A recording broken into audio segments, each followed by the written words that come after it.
Hello नमस्कार दोस्तों, स्वागत है आपका आपके YouTube channel MRS academy by Sudhir sir में।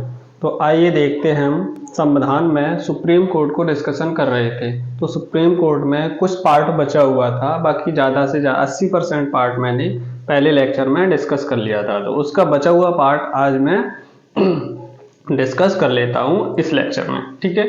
तो आइए, तो हमने सुप्रीम कोर्ट में बहुत सारी चीज़ें पढ़ ली थी। सुप्रीम कोर्ट के जजों के वेतन, नियुक्ति, योग्यता, बहुत सारी। तो उसमें सुप्रीम कोर्ट के कुछ क्षेत्राधिकार और उन क्षेत्राधिकार में कौन कौन से क्षेत्राधिकार इंपॉर्टेंट, इसके बारे में देख लें।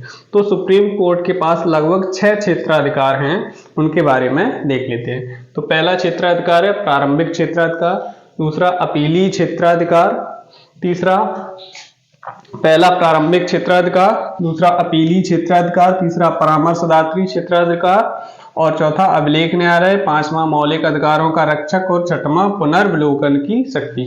तो सुप्रीम कोर्ट के पास ये 6 क्षेत्राधिकार हैं। इन क्षेत्राधिकार के बारे में थोड़ा थोड़ा जान लेते हैं। प्रारंभिक क्षेत्राधिकार क्या होता है कि सुप्रीम कोर्ट के पास किसी भी न्यायालय या किसी भी न्यायालय,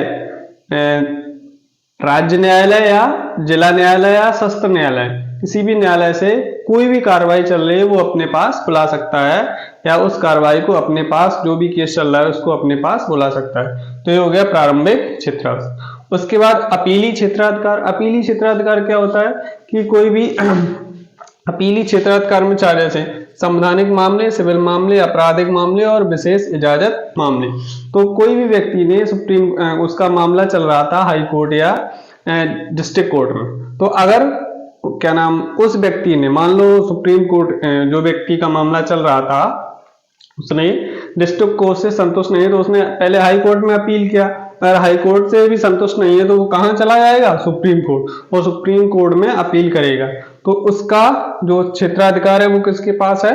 सुप्रीम कोर्ट के पास। ठीक है, सुप्रीम कोर्ट। उसके बाद अगला है परामर्शदात्री क्षेत्राधिकार। परामर्शदात्री क्षेत्राधिकार क्या है कि यदि राष्ट्रपति को किसी भी विषय पर सुप्रीम कोर्ट से परामर्श या कोई जानकारी चाहिए, तो आर्टिकल 143 के तहत सुप्रीम कोर्ट का मुख्य न्यायाधीश या सुप्रीम कोर्ट राष्ट्रपति को परामर्श देने के लिए बाध्य है। अब डिपेंड ये करेगा कि राष्ट्रपति उस परामर्श को माने या ना माने, वो उसके ऊपर डिपेंड करेगा। इसके ऊपर राष्ट्रपति की बात।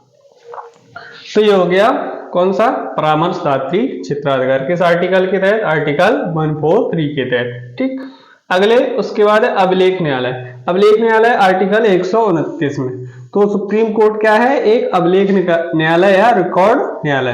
तो जो भी सुप्रीम कोर्ट में जितनी भी कार्रवाई होंगी, जब से सुप्रीम कोर्ट की कार्रवाइयां शुरू हुई हैं 28 जनवरी 1950 से जो भी कार्रवाई हुई, उन सारा का सारा जो भी रिकॉर्ड है वो सुप्रीम कोर्ट के पास, जितने भी केस सुनवाई हुई है उनके सारे रिकॉर्ड है।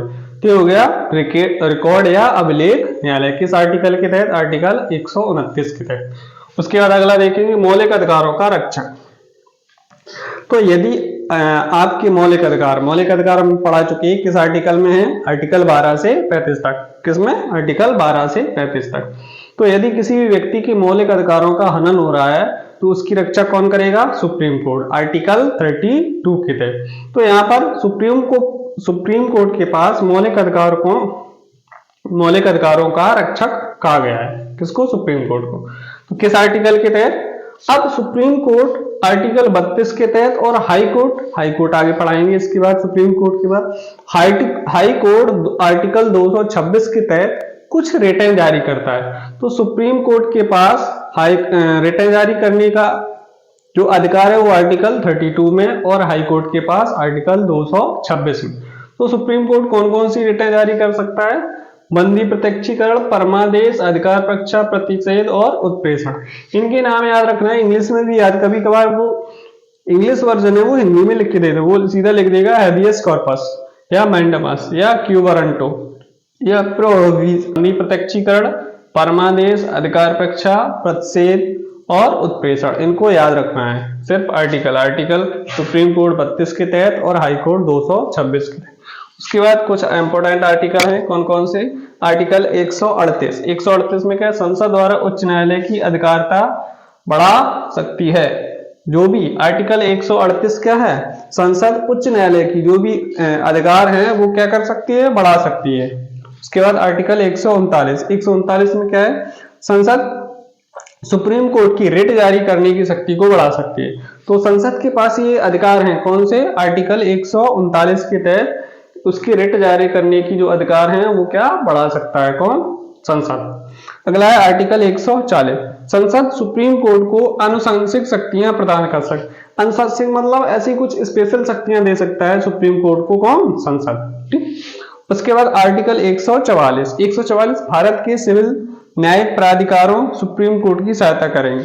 तो आर्टिकल 144 में क्या है, देश में जो भी सिविल न्यायिक प्राधिकारी हैं, सिविल न्यायिक प्राधिकारी मतलब IAS IPS और जो भी सिविल के न्यायिक प्राधिकारी हैं, प्राधिकारी मतलब जो अधिकारी हैं, वो क्या करेंगे, सुप्रीम कोर्ट की सहायता करेंगे अगर जरूरत। उसके बाद आर्टिकल 145, इसमें सुप्रीम कोर्ट को चलाने की प्रक्रिया कौन बनाएगा, सुप्रीम कोर्ट, राष्ट्रपति की अनुमति। तो आर्टिकल 145 में क्या दिया है कि सुप्रीम कोर्ट कैसे चलेगा, वह प्रक्रिया दी गई है। कौन बनाएगा ये प्रक्रिया बनाएगा सुप्रीम कोर्ट, लेकिन किसकी अनुमति पर, राष्ट्रपति की अनुमति पर।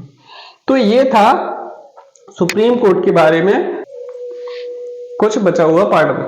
तो आगे देखते हैं अगले टर्म पे हम बात करेंगे हाई कोर्ट पर। किस पर, हाई कोर्ट पर। तो आप वीडियो कैसा लग रहा है आपको, अगर अच्छा लग रहा है तो वीडियो को लाइक करें, शेयर करें, चैनल को सब्सक्राइब कर लें अगर आप पहली बार चैनल पर आए हैं, और बेल आइकन को दबाकर ऑल कर लें, जिससे आपके पास सारे के सारे नोटिफिकेशन पहुंचते रहें। Thank you.